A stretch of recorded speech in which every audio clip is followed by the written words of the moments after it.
YouTube Nation, MainEventTV, aka MeTV. Hey, YouTube Nation, MainEventTV, aka MeTV, aka the Brigandine Bulldozer, aka it's the weekend today, baby, and y'all know how.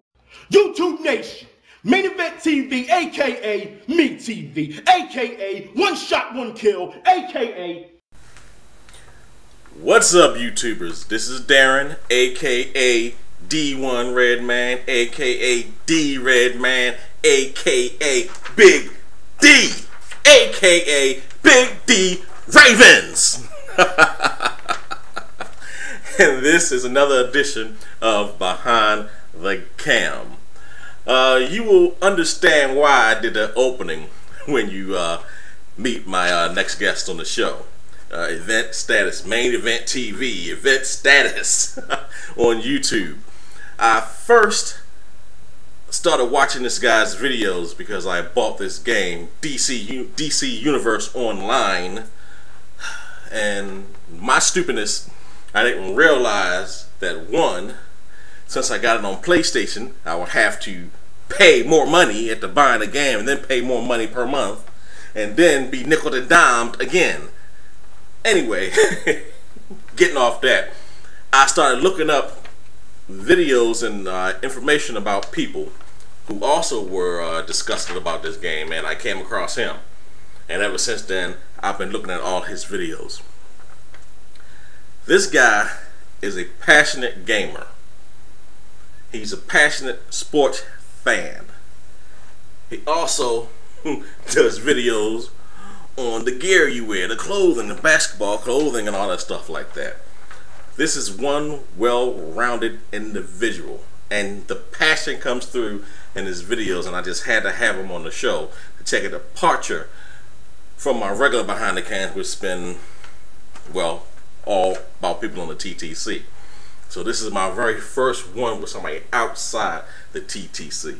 So if you're a hardcore gamer, or if you're a hardcore sports fan, check this guy out on YouTube. EventStatus. Yo, man, thanks for coming on the show, man. I appreciate you being here. Hey man, no, I want to thank you for having me on the show today. And I want to say this, I want to get this out the way before we start the interview. I want to thank all the subscribers, and I mean every single one of them that have been there from the beginning, who believe me from the beginning to now, all right? And I also want to thank all the guys who have referred me, you know, put me on their list, guys who said, hey, look, you want to see a good show? Check this guy out, you know, things of that nature. I want to thank everybody, because you have to understand that I don't do this for me. I do this for the fans. For those who have seen the channel and watched the shows, all right, the channel is catered to the fans. You know, they've given suggestions, they give me information, they give me this, that, and third, and they know I'm going to talk about it. So with that being said, this progression that this show, you know, get me to this point in this show, I feel very fortunate. So it goes to show you that YouTube isn't always about, you know, people trying to fight and carrying on. It goes to show you that people can come together, you know, and rally, you know, behind people and things of that nature. So not only is this a progression for me, this is a win-win for all of us, as far as I'm concerned. And it's starting to transfer outside in the real world now. I'm telling you, man. For 3 weeks now, I've been signing autographs, taking pictures. I mean, seriously, now I'm doing my first interview. Doing my first interview. So, you know, it's been a very weird 3 weeks. I'm not used to this, but you know what? I feel very fortunate to do this, man. Well, great. First question, man. How did you come up with the name EventStatus? Status is actually a phrase. I mean, for those who don't know, I'll explain. When you play sports down the way, all right, and it doesn't matter what sport, but when you play sports down the way, you start to get nicknames. And one of those nicknames that stuck with me was Main Event, the Main Event. So every time you hear MainEventTV, blah, blah, blah, that's where it comes from. That's exactly where it comes from. The EventStatus part came from, you know, I would say to opponents when I was dogging them on the court, on the field, on the ice, I would say, you know, you not EventStatus, you not, and trust me, all right? It got me into a lot of fights, all right? And I want to stress this for a minute, because I remember in middle school, all right, it was between 6th grade to 8th grade. I would get into a lot of fights, and it started progressing as I went in high school. And I would get into a lot of fights. We're talking, by the time I was about 15, 16 years old, I had at least 100, 150 fights under my belt. Yeah, you know what I mean? And there was a lot of fights. And I want to say it's because it was a fight. It was usually like a fight a day. If not, sometimes it was twice a day. You know what I mean? Like, it was ridiculous. And sports, art, and video games, just the videos I do today, those are the things that kept me out of trouble. And I understand that, you know, sports did still get me in trouble at times because, hey, it's highly competitive. But those things are what kept me out of trouble. Trust me, I could have easily went down the wrong road. You know what I mean? Could have easily went down the wrong road at any time, but I didn't. You know what I mean? Because of those things, they pulled me in. You know what I mean? Those topics, those hobbies. So when I hear a politician sit here and say, you know, sports are dangerous for you. When I hear people say, you know, art isn't, you know, you can't make a living off of art. When I hear politicians talk about, you know, video games are bad for kids, this and third, I am a living, breathing example of what happens when you apply those things the right way. That's why I never want to hear that. Oh, very interesting story. How long have you been a gamer? And do you remember the first set of game that you played, and what are your memories and thoughts on that? Oh man, look, you about to take me back. Look, understand that I'm a child of the 80s. All right, we're gonna go back because we're gonna take this back. So, like I said, I was a child of the 80s, so understand that I played games before my time. All right, so my gaming experience, I feel like a dinosaur. All right, it makes me a dinosaur. So let's get into it, because I also want the newer generation to understand that we didn't have video games as entertainment. Understand this, all right? Also understand that we didn't use it to connect with others and things of that nature. All right, when you went out, you want to connect with others, you went out. All right, you went out and you played like freeze tag or regular tag or wall ball or suicide. You went and played stick ball or go seek. That was our entertainment as kids. All right, that was our entertainment. When you were in the house, you gotta think, my family was real old school. I had my grandma living with me at the time. All right, so understand that the lights would be dim, and if your form of entertainment in the house was putting on a record and listening to Motown. All right, we talking, I mean seriously, the Delphonics, we talking the Temptations, Smokey Robinson, the Supremes, I mean Frankie Lyman. We listened to just about everything. And if you weren't listening to the records, then you were watching black and white TV. That's what you were doing, all right? And we talking old school here. I mean, we talking, you know, plastic on the couch, you know, the plastic runners on the floor, you know, the beads up on the door, you know what I mean? We talking all that stuff. So my family was pretty poor, all right? And you have to understand, in order to play those certain games, until I got my own system, all right? In order to play those games, you had to go over to another family member's house who actually had the money to pay for that system, or you went over a friend's house who had the money to do that as well, all right? So I would say ColecoVision, Nintendo Vision, Nintendo Vision, Intellivision. You had Atari 2600. I mean, the first game I played, I can't even remember the name to it, and that's disappointing to me. It really is. So I'll just name a couple that I played. Burger Time, Pong, Indiana Jones. Now let me tell y'all, the Indiana Jones I played, no, it wasn't like the arcade where you kept whipping the dudes. Nah, it wasn't that. It was the old school Indiana Jones. We talking Pitfall. I mean, seriously, there's so many old school games. Red Baron, Green Baron. You know, if you went too high up on the screen, your plane would crash because of gravity. Yeah, we talking those type of games. All right? So understand that gaming is not where it used to, I mean, where it is now, it's amazing to see. But once you know the politics and the way they go about things, I don't understand, after seeing how far we've come, why people or companies would get such egos about it. I don't understand. They're trying to turn this like Hollywood thing that really doesn't sit well with me. All right. Why did you start doing videos on YouTube, and what advice would you give people who wants to make vids on YouTube? You know, at first, to be honest, I wasn't going to do these videos. I wasn't going to. It took a lot of persuasion by a lot of people, all right? I remember, because my friends were already doing their stuff. They were doing comedy skits, you know, just making a fool of themselves, you know what I mean? And it was like, yo, you know, we would sit back and drink and play dominoes, and they was like, yo, you know, you need to try your own channel. You should try your own channel. And I was like, I don't know. You know what I mean? I really, you know, I wasn't feeling it at the time. But at the same time, I was still on other YouTubers' videos, and I was commenting them. You know, and then one day, Mr. Funny Man 100, shout out to Mr. Funny Man 100. He don't get enough credit, you know, for doing this. He came to me and was like, yo, I love what you were saying about sports. You need to try your own channel. You need to try your own channel. And I was like, I don't know, maybe. And then I started getting messages from other YouTubers. They were sending me private messages like, yo, we are loving what you're saying about sports. Try your own channel. That pretty much pushed it. You know what I mean? You know, Mr. Funny Man 100 and then other YouTubers, they just pushed it. And I was just like, so anybody who's mad at the way I do things, you can blame them, all right? You can blame them for pushing me. So as far as I'm concerned, that's how it started, you know? And if you notice, the first couple of videos, all right, wasn't very comfortable with it, all right, at first. And my friends saw it too, and they was like, yo, you don't seem comfortable. And you know, Code of the Street, because we all run it, they were the same way with their videos, you know, Code of the Street, you know your people in your neighborhood. If they taking pictures, you know who's showing off this and third. But when you have a random person come in your fucking neighborhood, you're like, yo, who the fuck is that guy? You know what I mean? He's taking pictures, you're thinking something. Well, it felt almost the same way with the camera, because you have this camera sitting right in front of you and there's no one manning it. You know what I mean? It's like, wow, it feels a little weird at first. So the first couple videos, my friends was like, yeah, you don't seem comfortable. And then as it progressed, it was like, oh, that's the guy we know. That's the guy we know, you know, because they can see the personality coming out. They can see, you know, see me coming out and being myself. You know, they saw the AKAs and they know about the AKAs. You know what I mean? They know it was a game from back in the day we used to play as kids. You know what I mean? You always had to try to one-up each other. That's how you would get in a circle, and it was AKA blah, blah, blah, and the next person would do AKA blah, blah, blah, and try to one-up you. You know what I mean? And if you didn't one-up the next person, you stepped out of that circle, and it's a process of elimination. It was a game. So all these guys that are doing this, and I say this, guys, for you guys, you want advice, you want to do your own channel, be yourself. Be yourself, because a lot of these dudes, I'm telling you now, I've seen a lot of these dudes try to copy me, try to bite me. It's fucking ridiculous. It goes to show you that these guys do not have their own thing. They don't have any personality, so they have to adopt someone else's personality just to get views, just to make themselves feel better. They're a living lie. That's what they are, all right? Like I said, this is what it's about, being yourself. YouTube is about diversity. That's what it's about. There's enough room on here for all of us, all right? We don't need clones. We don't, all right? But these guys step up, like, for example, on Friday, we just talked about this, all right?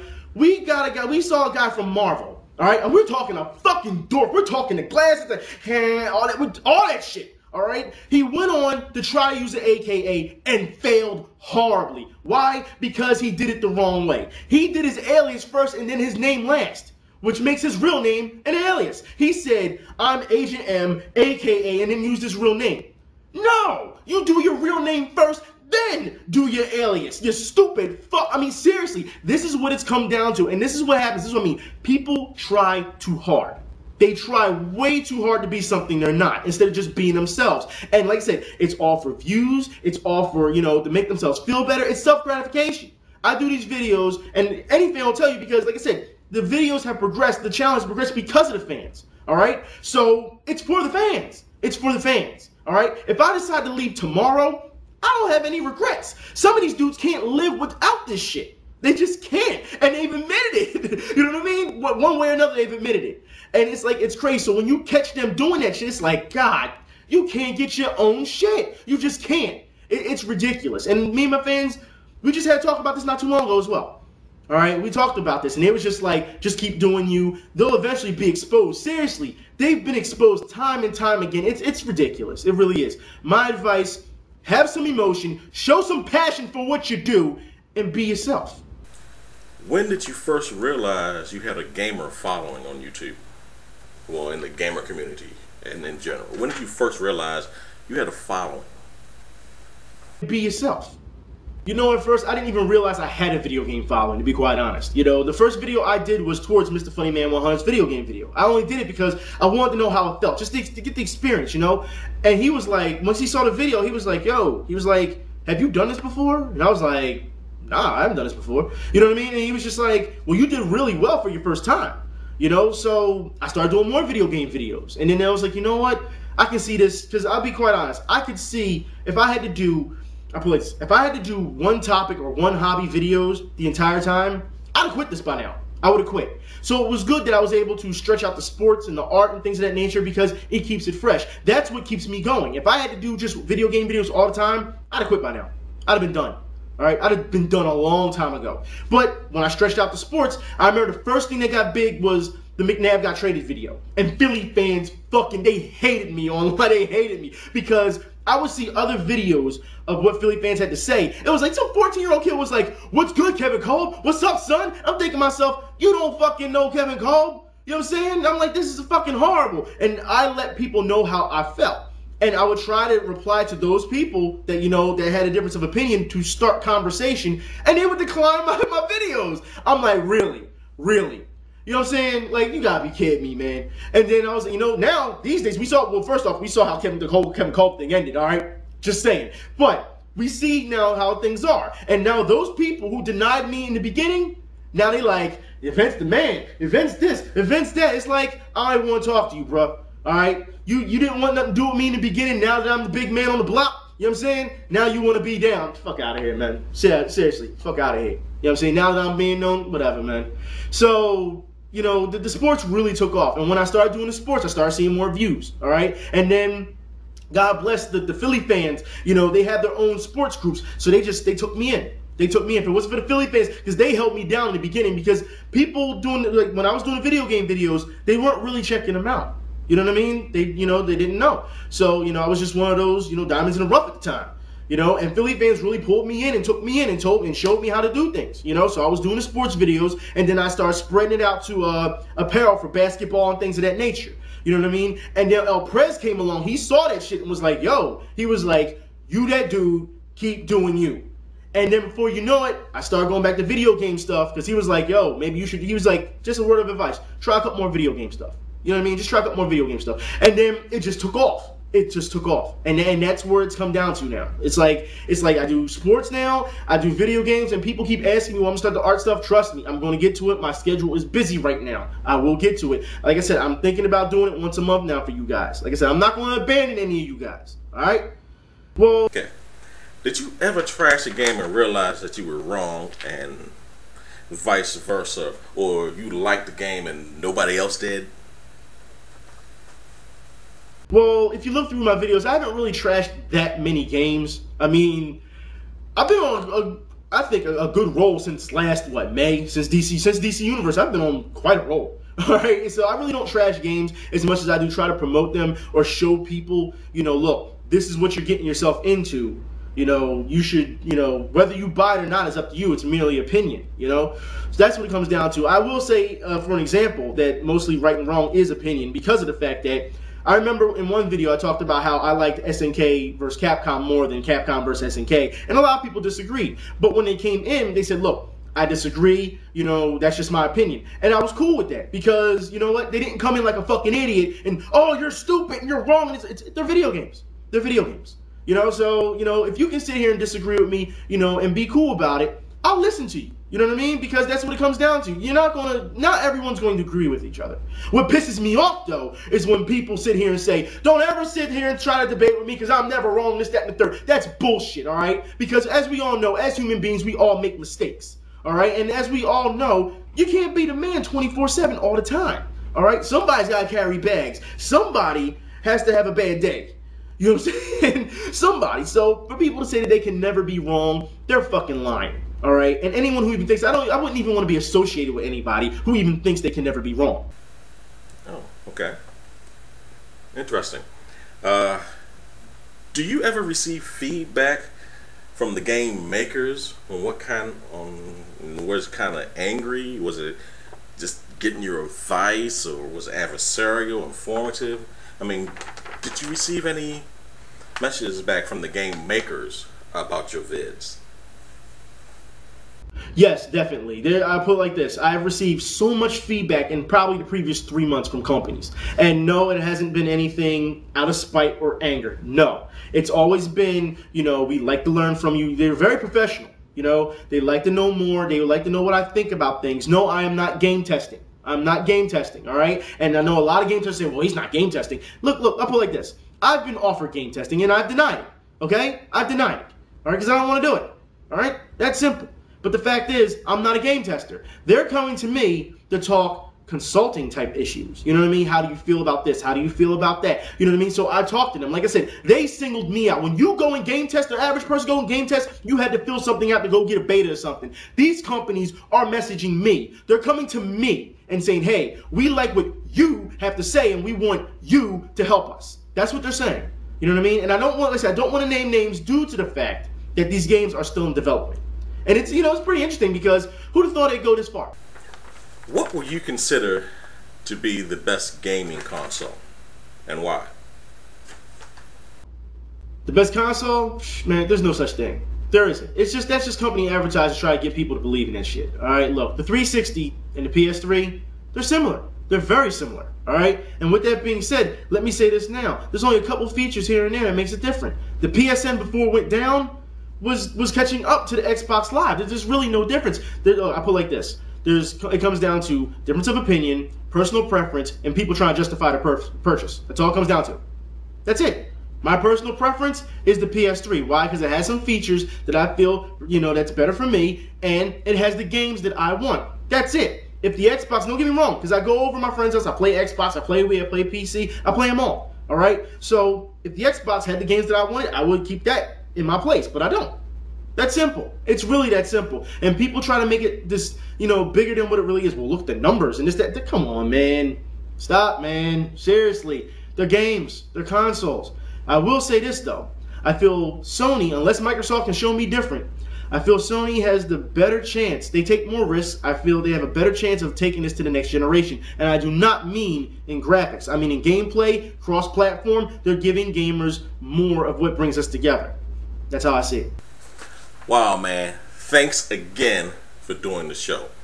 Really appreciate it. Really, really appreciate it. Thank you much. Oh yeah, this has been fun, man. Thank you for having me on the show. And if you need me to do it again, let me know. Not a big deal, all right? So before I go, I want to say, guys, gamers, sports fans, just YouTubers in general, be yourself, man. Be true to yourself. I'll talk to y'all. And people out there, hit up EventStatus, MainEventTV on YouTube. Check him out. Hear the passion. See the passion in this guy. Watch for him. Just remember, he did his first interview here. So when he get up big time, man, don't forget, I interviewed you first. And when you hit it big, I want another interview. All right, bro. Peace out. Oh, if you want to be on Behind the Cam, hit me up at BigDRavens@Comcast.net. That's BigDRavens@Comcast.net. Or send me a personal PM right here on YouTube. Several of you before has sent me emails. It was a he was a Dallas fan. I can't remember what his old tag tag on here was, but he changed his tag and he wanted to be on as a response to the Big Gravy video that I did before. I lost your email, man. Hit me up again. Hit me up again, so I can get you on here and everything like that. And it's a couple of people. Big Vol Daddy, I'll be hitting you up real soon. Because Big Vol Daddy, if it was orange and white, is going to be up on here next. So, again, if you want to be on here, hit me up at BigDRavens@Comcast.net. BigDRavens@Comcast.net. Or send me a personal PM right here on YouTube. Alright, YouTubers, this is Big D, and this is the end of another edition of Behind the Cam. Peace!